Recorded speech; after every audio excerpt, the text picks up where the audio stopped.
request is that you hold on to these cups during the tournament, because this is the only way we can get you refills, and we don't want anyone to get dehydrated, so it's better to stay on the safe side and have another cup of wine. As I told you, today we are going to see this tournament. These tournaments were originally held in the Middle Ages, mostly from the 14th century in Visegrád. You need to know that the castle behind me is called the Lower Castle, in other words known as the Solomon's Tower. It was built together with the citadel.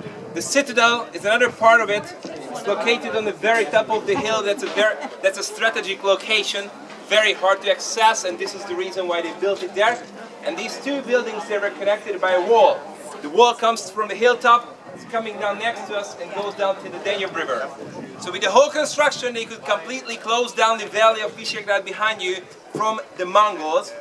The only problem was bad timing, because the construction only happened after the invasion of the Mongols and not before. So, when the Mongols were coming, we did not have fortresses, which was a big security risk, to say at least. And when the fortress was ready, there were no Mongols coming, which was not such a disappointment, but it was a fact. For about 100 years, nobody used the fortress. There were none of the kings who stayed here. And the first king who decided to move here, his name was King Carlo Roberto, who arrived here in 1323, and with his arrival, Visegrád, our town, became the capital of Hungary. You need to know that this is very, very important for everyone who lives here nowadays, because let's just say that Visegrád is not like a capital anymore, to say at least. We have 1,910 local people who live here, so this is how many people we've got. Everyone knows each other basically.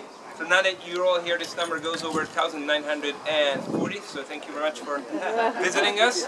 But honestly, back in the Middle Ages, this town was a lot bigger, and during these years it became a tradition that when guests arrived to the royal court, just like you did today, there was a presentation of the weapons held by the soldiers, and this is what they called the Knights Tournament. Today we are going to do exactly the same. We are going to watch these knights fighting, after which you are going to have a chance to try some of the weapons as well. This is when I say we have 10% depreciation usually from the group. And then we are going to have lunch. Now, the tournament itself is obviously not dangerous to you. I mean, the knights are human too, so they make mistakes, but they're usually not harmful to the guests. Usually. Yeah, the only problem comes at the part what I told you is when you get to use the weapons. So I'd like to ask you, we have very visible targets. Please shoot at the fixed targets that we show you. This is my only request. If you can keep this, then we can all make it to lunch. Husbands, you better stand way in the back. Exactly, or wives, you never know. It depends on who's holding the weapon. Depends on the day.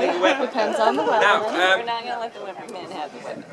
It's probably the thing that you've traveled around the world, and there's a good chance you've seen a tournament somewhere, because they do this in different locations. They do it in Ireland, they do it in Spain.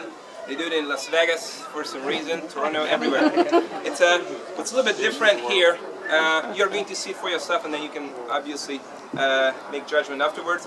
Is that the guys who do it here, they are not actors. They started back in 1990 after the communism was over in Hungary, and there were two gentlemen from Visegrád. One of them was a sports and history teacher. He's going to be here as well. He's a great-haired gentleman. And they started, the two of them, to do reenactments of the old battles that they fought here during the 14th and 15th centuries. So it was two of them, and then other friends joined from Visegrád, and now it's been 27 years now, so their sons joined too. Oh, yeah, actually, so some of them already have grandsons, so they're going to probably join in a couple of years. So they do it also as a hobby, obviously, and they have school for apprentices as well.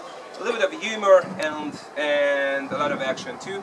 I hope you are going to like what the St. George Order is going to present you today. So the tournament is going to be held just over here at the tournament court. I'd like to ask you to take your cups with you again, or have another refill for that matter, because it's 5 o'clock somewhere, so why not? And then I'd like to ask you to take a seat, and we are going to start.